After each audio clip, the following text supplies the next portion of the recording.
대통령님 당선되던 그날 약속 기억은 하십니까? 송효은 편집위원. 윤석열 대통령님 기억하세요?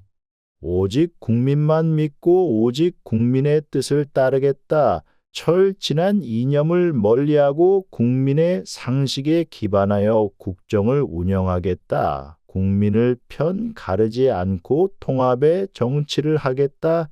무엇보다 국민의 생명과 안전을 최우선으로 지키겠다.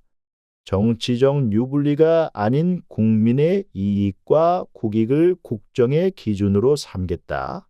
그렇습니다. 당신이 대통령에 당선된 날의 기자회견문에 있는 겁니다. 그런데 지켜진 게 하나도 없는 것 같군요. 회견문에는 이런 내용도 있습니다. 참모 뒤에 숨지 않고 정부의 잘못은 솔직히 고백하겠습니다.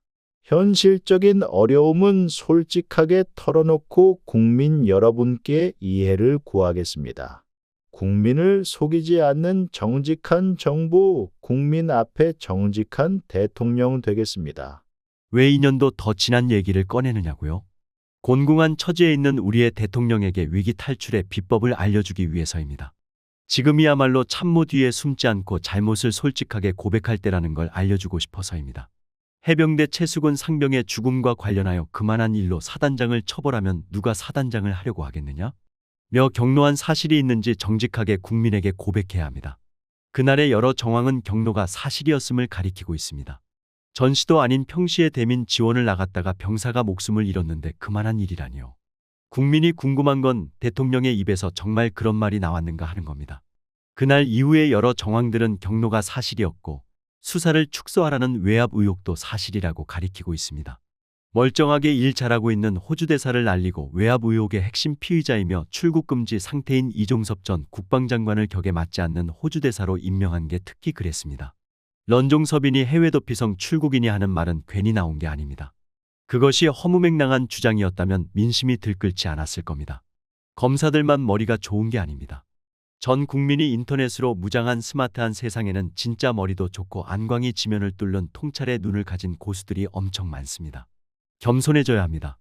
그 모든 정황이 대통령의 경로를 가리키고 있는데 1시간 보고를 받으면 59분을 혼자 떠든다고 하여 59분 대통령이라는 별명이 있을 정도로 결코 과묵하지 않은 우리의 대통령은 지금까지 아무 말이 없습니다. 꿀먹은 벙어리도 아닌데 말이죠. 참모 뒤에 숨지 않고 정부의 잘못을 솔직히 고백해야 할 일은 또 있습니다. 탈출구를 찾지 못하고 교착 상태에 빠져 환자들의 고통만 키우고 있는 의대 정원 문제가 그렇습니다. 조선일보 4월 25일치를 보니 의대 정원 분쟁에서 정부가 또 한 발 물러섰다고 하더군요. 국립대 총장들이 자율적으로 의대 정원을 50%까지 줄이기로 한 데 이어 내년에 정원 문제를 다시 논의하자고 했다는 겁니다. 다만 당장 전면 백지화는 곤란하다고 했답니다. 조선일보는 정부가 유연해졌다고 하는데 충분한 의견 수렴이나 정밀한 사전 준비도 없이 선거 악재를 한 방에 잠재우는 요술봉으로 여기고 2,000명 증원 카드를 던졌다가 선거용이라는 속내가 읽히면서 오도 가도 못하는 곤궁한 처지가 되어 의사들의 눈치를 살피며 찔끔찔끔 후퇴하는 걸로 보입니다. 전면 백지화는 곤란하고 내년에 다시 논의하자는 건 내년에는 원점에서 다시 논의할 테니 당장은 체면 좀 살려달라는 걸로 읽히고요. 날짜를 거슬러 올라가 보겠습니다. 정부가 의대 정원 2,000명 대폭 증원을 전격 발표한 건 지난 2월 6일이었습니다. 설 명절을 사흘 앞둔 날이었죠. 왜 하필 그날이었을까요? 설 명절 연휴를 노린 거였을 겁니다. 의사들에 대한 반감이 크기도 하니 나흘간의 명절 연휴를 여론전에 활용하면 김건희 디올백 선물 등 온갖 악재를 한 방에 날릴 수 있다는 정략적 계산이 있었을 겁니다. 그런 걸 두고 안 봐도 비디오라고 하지요. 실제로 그랬습니다. 정부는 2,000명 증원을 전격 발표하면서 김건희 여사의 부적절한 디올백 선물도, 증시 질서를 어지럽히는 주가 조작 사건도, 구부러지는 양평 고속도로도, 해병대 최수근 상병 사망 사건 수사에 대한 외압 의혹도, 160명의 목숨을 앗아간 이태원 참사도 의대 정원 2,000명 증원이라는 블랙홀로 빨려 들어갔습니다. 의사들은 파업을 예고하며 반발했지만 흔들림 없이 추진하겠다는 대통령의 기세등등한 돌격 명령에 관계 부처는 집단 반발을 일순간에 제압할 태세를 갖추는 것처럼 보였고 의사들에 대한 반감이 컸던 민심은 열렬한 박수를 보냈습니다. 대통령의 지지율은 훨훨 날았고 폭음의 애주가로 알려진 대통령은 안주 없이도 술맛이 절로 나는 설 연휴를 보냈을 겁니다.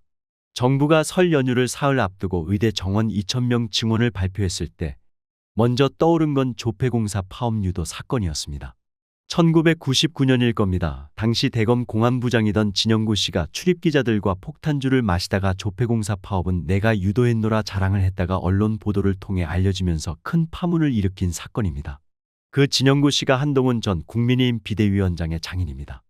해병대 최수근 상병 사건 수사 외압 의혹에서 여러 정황들이 대통령의 경로를 가리키는 것처럼 의대 정원 2,000명 증원 발표 이후에 진행된 여러 정황들은 파업 유도 사건을 떠올리게 하고 대통령 부부와 관련된 모든 악재들을 한 방에 날려버릴 선거용 카드라는 의심을 증폭시킵니다. 오해가 없기를 바랍니다. 의사 편을 들자고 이 글을 쓰는 게 아닙니다. 내 가족이나 가까운 친척의 의사는 없습니다. 저 또한 2,000명은 아니지만 의사 수를 늘려야 한다는 데 동의합니다. 의사의 임금이 다른 직역과 비교하여 상대적으로 너무 많다는 생각도 갖고 있습니다. 앞에서 한 말을 다시 해야겠습니다. 지금은 전 국민이 인터넷으로 무장한 스마트한 세상입니다.